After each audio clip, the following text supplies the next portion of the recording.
Izrael to nowa trzecia Rzesza i jego flaga powinna wyglądać dokładnie tak. বিশ্ব রাজনীতিতে চরম তোলপাড়। এবার খোদ ইউরোপের একটি দেশের সংসদে দাঁড়িয়ে ইসরায়েলকে নব্য হিটলারি রাষ্ট্র বা নতুন থার্ড রাইখ বলে ঘোষণা করা হলো।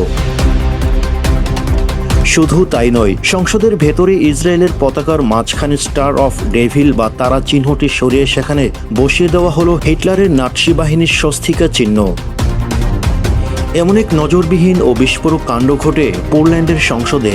Zabójstwa ze szczególnym okrucieństwem. Izrael to nowa trzecia Rzesza i jego flaga powinna wyglądać dokładnie tak. Dziękuję.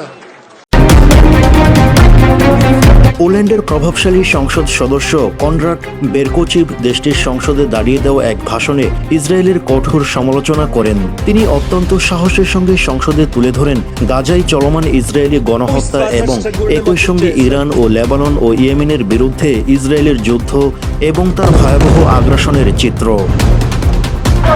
Conrad বেরকোচিভ তার ভাষণে বলেন, বর্তমান সময়ে ইসরায়েল যা করে তা দ্বিতীয় বিশ্বযুদ্ধের সময়কার হিটলারের নাৎসি বাহিনীর নির্মমতার চেয়েও কোনো অংশে কম নয়।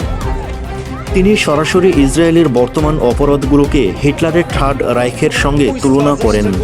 সংসদ সদস্য বেরকোচিভ তার বক্তব্যের সপক্ষে সংসদে একটি পরিবর্তিত পতাকা প্রদর্শন করেন, যেখানে দেখা যায় ইসরায়েলের নীল সাদা পতাকার মাঝখানে তাদের ধর্মীয় প্রতীকের জায়গায় হিটলারের কুখ্যাত স্বস্তিকা চিহ্ন আঁকা রয়েছে। তিনি উচ্চস্বরে পোলিশ সংসদ দাঁড়িয়ে বলেন, ইসরায়েল হলো বর্তমান বিশ্বের নতুন থার্ড রাইখ, অর্থাৎ এটি একটি নব্য হিটলারি রাষ্ট্র। ইউরোপের একটি দেশের সংসদের ভেতরে খোদ একজন আইন প্রণেতার এমন বক্তব্য এবং পদক্ষেপ পুরো পশ্চিমা বিশ্বে বড় ধরনের ঝাঁকুনি দেয়। যেখানে পশ্চিমা দেশগুলো সাধারণত ইসরায়েলকে সমর্থন করে, সেখানে ইউরোপের ভেতর থেকে এমন তীব্র প্রতিবাদ এবং হিটলারের সঙ্গে তুলনা করাকে বিশ্ব মিডিয়ায় অত্যন্ত গুরুত্বের সঙ্গে দেখা হয়।